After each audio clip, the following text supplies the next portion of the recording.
Hello and welcome to Fridays Are Awesome. I'm Carl Azus, bringing you 10 minutes of current events from around the world. Thanks for watching. It looks like the ISIS terrorist group is trying to gain a foothold in North Africa. That's significant because ISIS is an acronym that stands for Islamic State in Iraq and Syria.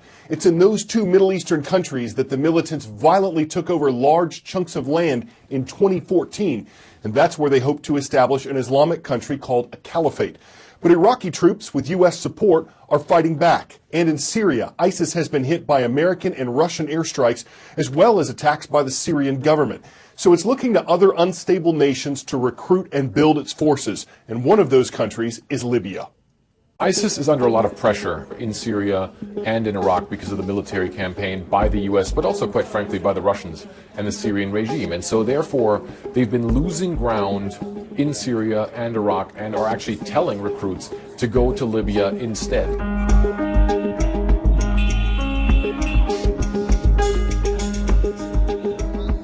New ISIS recruits are seeing Libya as an easier place to get into insurgency, to get into the realm of being part of the Islamic State. And the reason for that is that it's much easier for them to use the situation that's in Libya right now, that state of instability, the state of lawlessness, the state of there not really being any sort of policing force that would stop them.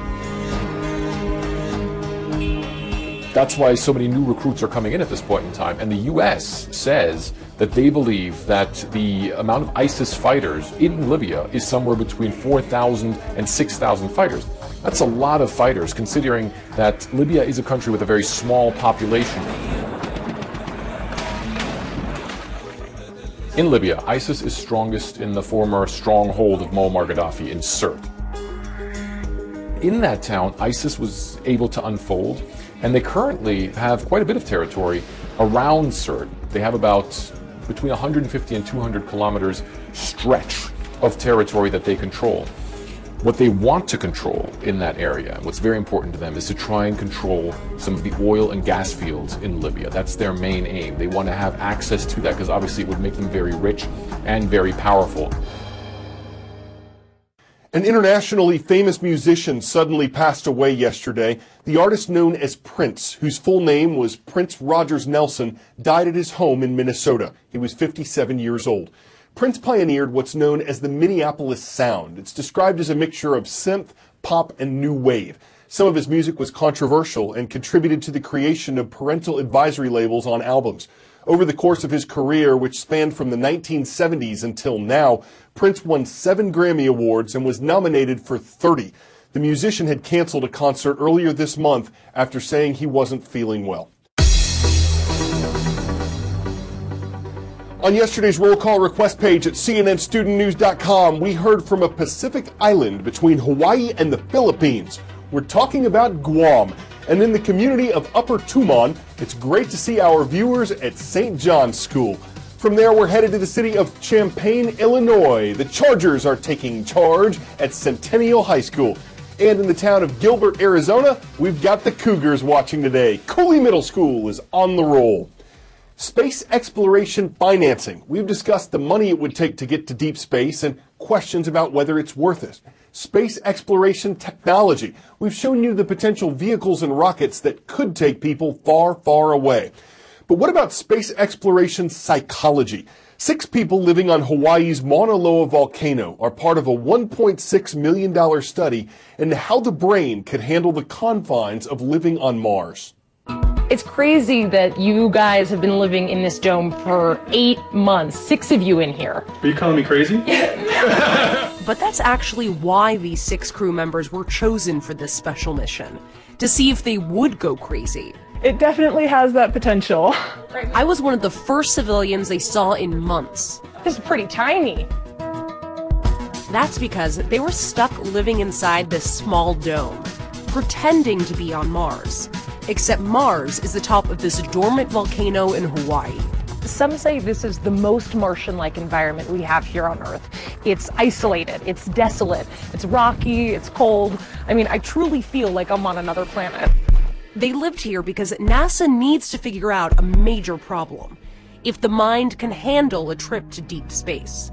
These missions are incredible undertakings. They're unprecedented in terms of distance, duration, and confinement. We don't know how it's truly going to impact our brains. Yes, exactly. We really want to be able to quantify this risk. And that's where the High Seas mission comes in. The goal of this mission is to look at crew cohesion and performance. We want to see how we can select people and then support them so they can do long-duration space missions without going crazy. Yeah, basically. There have been similar experiments, but High Seas is one of the longest.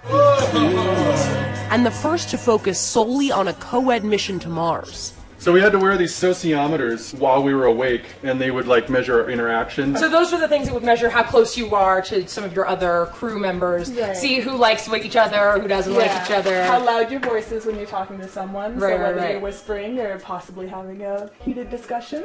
That never happened. Right. A Mars mission could last over a year. So researchers studied how the High Seas crew behaved during this extended period of time in this very confined space. Is there any place in this habitat where you have any privacy at all? Visual privacy, you can go into your room and close the door, but there's absolutely no sound privacy at all. But it's not just how the crews get along. the data we're getting out is giving NASA engineers information about how much water crews use, how much food they eat, what kinds of food they eat, how much energy they use, how much space they need. This is the largest room in the house. The crew members selected for this mission are as astronaut-like as possible, chosen for their education and temperament. But even they had a hard time. I had to try different things. I had to okay, well maybe if I just go in my room and stay away from people for a while, and that doesn't work. But if we want to make it to another planet, we need to figure out how to deal with these feelings of anxiety, depression, even boredom. We played board games about 5 nights a week. Did you guys get bored a lot, so you needed the board games? Well, yeah, movies and TV shows and board games were about the only social activities we had. And NASA psychologists say that a very important part of keeping us happy is food. So this is where you guys did all your cooking? Yes. But this is not your typical cooking. I mean, you guys were dealing with freeze-dried food here. Yeah. Nothing really fresh. No. You can always find someone making something in here, so it's kind of the most social. Stepping into the legs. And whenever they went outside to simulate spacewalks, they actually wore a spacesuit. Having gone through this experience, would you still go to Mars? Absolutely. Would you go to Mars? Yesterday.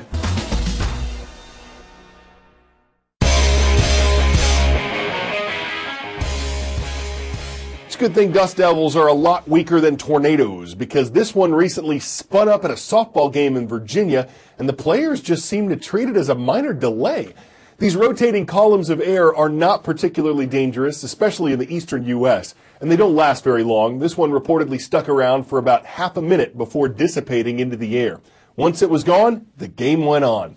So it was nothing but a minor dust-up and never changed the rotation. Even though it clouded up the game for a moment, ran outside the baseline, it didn't make anyone run home or call out or really do much more than bat an eye. I'm Carl Azus, and that's CNN Student News.